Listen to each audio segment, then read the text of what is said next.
welcome to the show. Well, it's wonderful to be here. How have you been? Because you've been supporting Billie Eilish. That's correct. Yeah. How about that? Yeah. It really magical tour.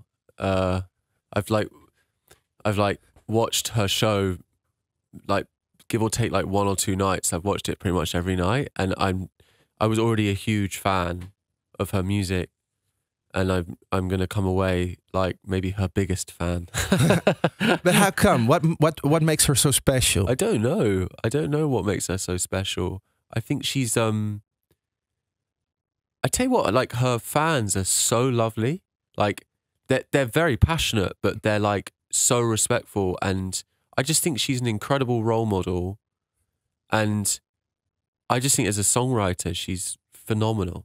Like her and Phineas, like her brother. Yeah, and I guess sometime around 2018, 19, like, you know, it happens as an artist. You like, I felt a bit like disillusioned maybe with like what I was doing, and didn't have like a clear direction.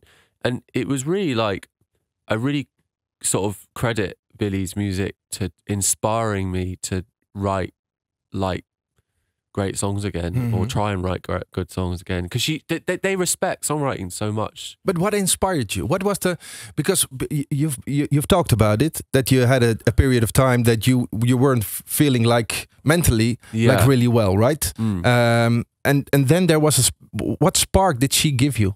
I think artists like Billie, and it's it's not just Billie, but I think Billie is one of the figureheads of it. Is they hold the craft of songwriting up in a way that people hadn't done for a while. And secondly, they write very bravely with their lyrics, and they write about stuff that sometimes feels uncomfortable. And I would say it's created a whole new school of songwriting, which is feels very progressive and new, but is also, you know, some of her songs could easily like fit into like the Great American Songbook, you know, like What Was I Made For, and you know, When the Party's Over, like they're classic songs. I don't know. I mean, like I could talk for hours about how wonderful she is. Like it's really magical to be on that tour, and that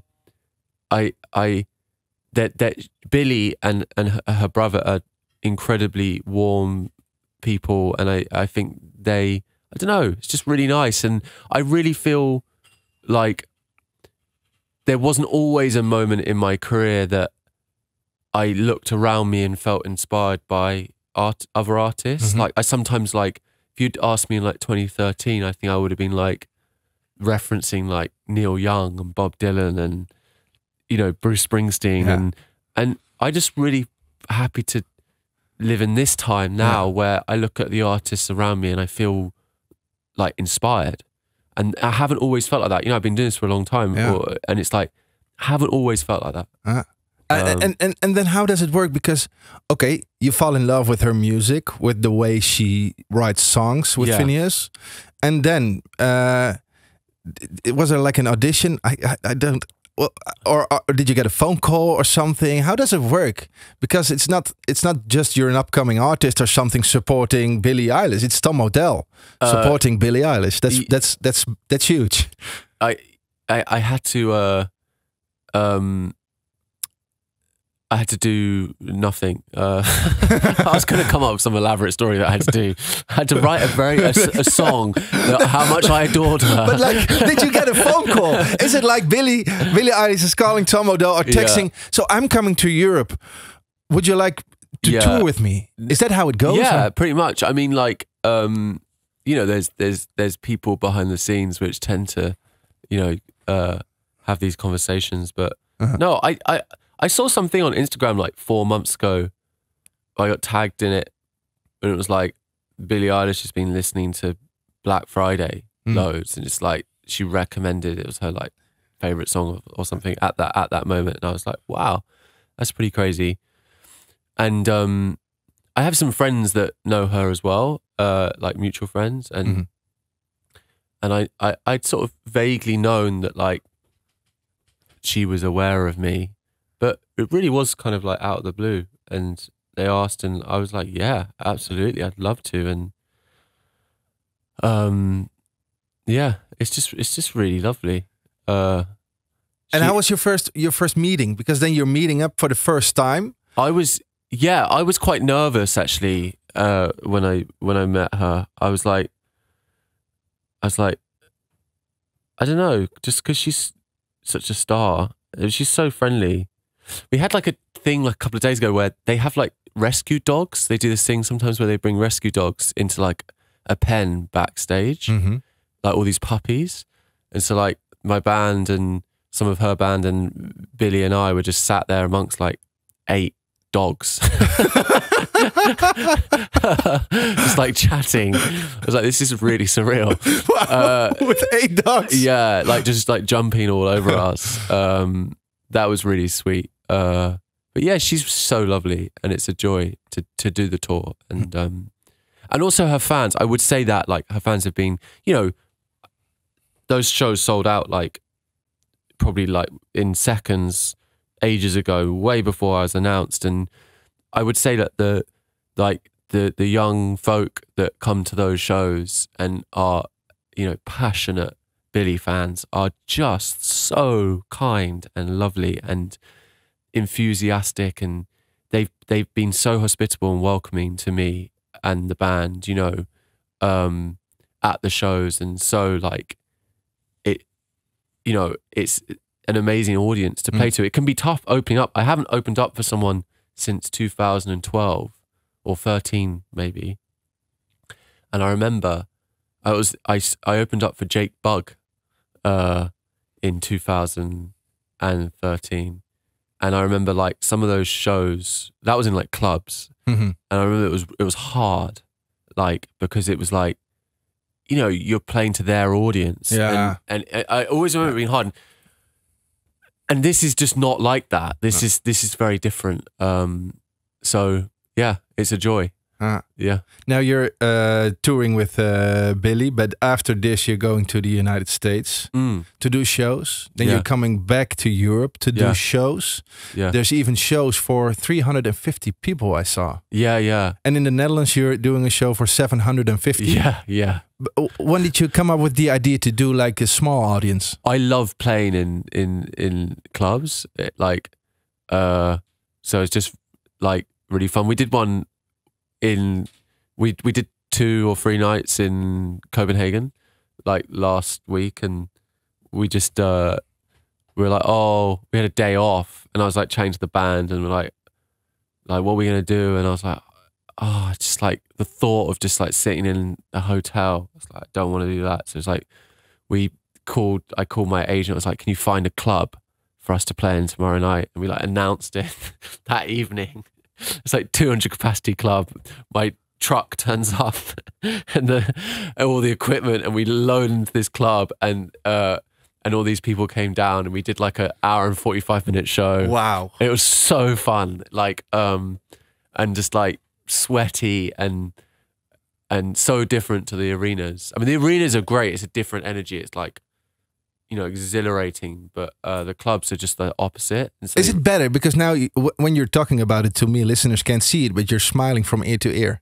Yeah, I love playing live like that. Yeah, but the difference between like stadiums and playing in Copenhagen, 200 people. This was just different. I wouldn't want to do it every night. Like it's just nice to do both. It's just so different. It's like, you know, whenever we do tours at the end of like, you know, doing like tours in the winter, I always get to a point where I'm like, man, I really want to go to a festival and play outdoors. And at the end of festival season, you're like, oh, I really want to go to like play indoors, you know, because it's just so different. But yeah, I'm looking forward to that show in Amsterdam. The venue is really beautiful, and we did quite a lot of research. I say we.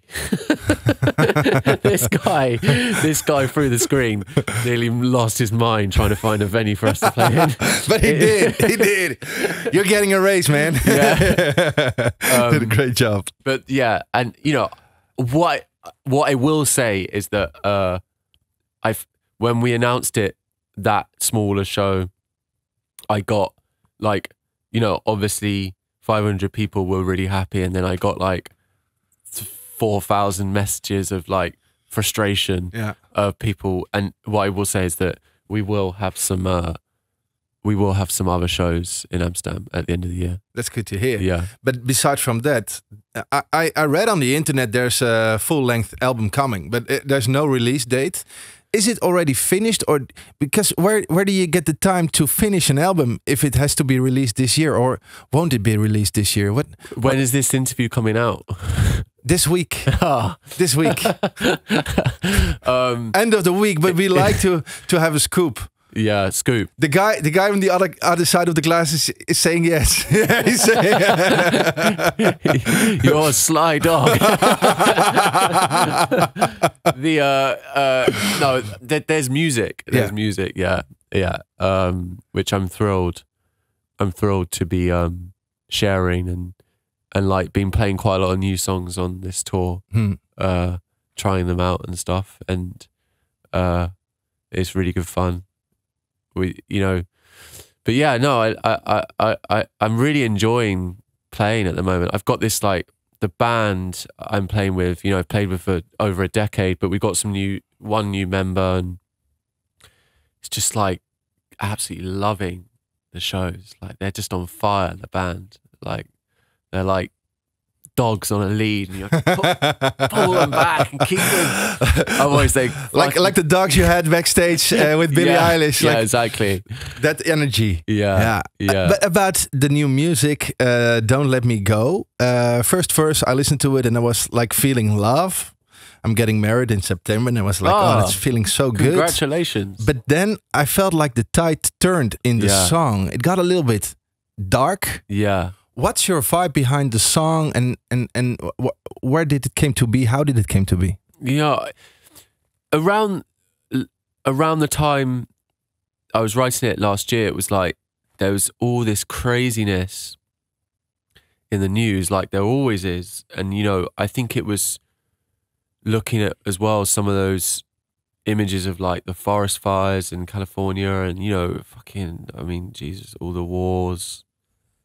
And I think we're living through curiously sort of strange times where it feels as if, you know, the world might end within a day, and we're more so than anything, it's our access to it. It's our, you know, the kind of 24-hour news cycle, like through to your phone, and then you know the news is now infiltrated, you know, social media, and you're just getting this constant barrage of information, and one would be, I think, insane not to feel overwhelmed by it. And I don't know, I guess that the song is a kind of, it's a grasp, it's a kind of reaching to somebody as you feel that those flames and those fires come closer outside the window, but also the sort of strange feeling that we seem to have learnt to live amongst it, and we seem to learn to just get on. Yeah, look away.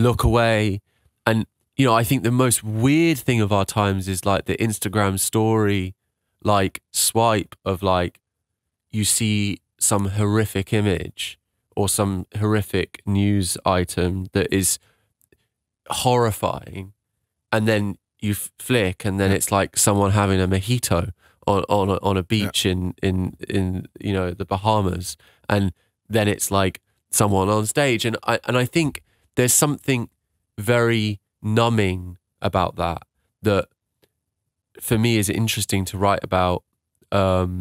You know, there's a line in that song, Don't Let Me Go. It's like, the forest is filling with fire. Turn off the TV, I'm tired. Yeah. I don't want to know.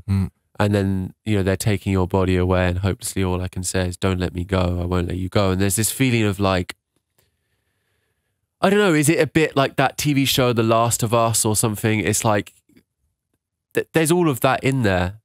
But it's a tragedy, I guess. But I think I almost imagine the song is like, you then wake up and it's just everything's fine and you're normal, and it's like it's in a kind of anxiety dream.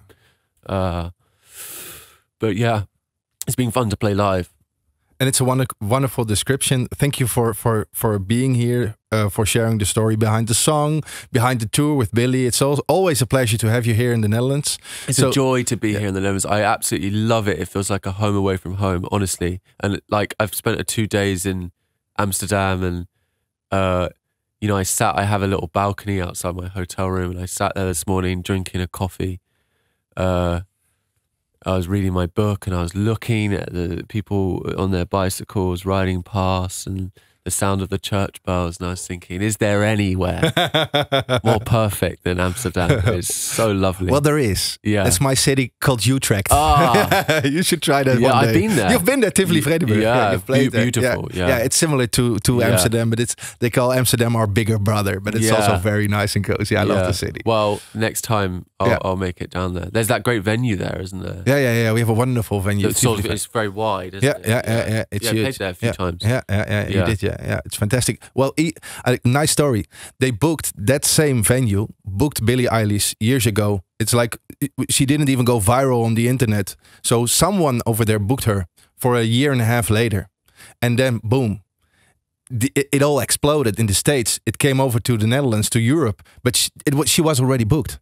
So she was there with her nightliners. I guess there were like 5 nightliners, Really? Billie Eilish. And she said, well, we agreed on playing there, so I'm going to play there. And she did that venue. It was fantastic. Wow. Great story. Also says a lot about Billie Eilish to go there and just that says everything. have a great time with her fans. So she did that. So thank you so much, Tom, for joining us, for playing for us live, because you're going to perform for us live.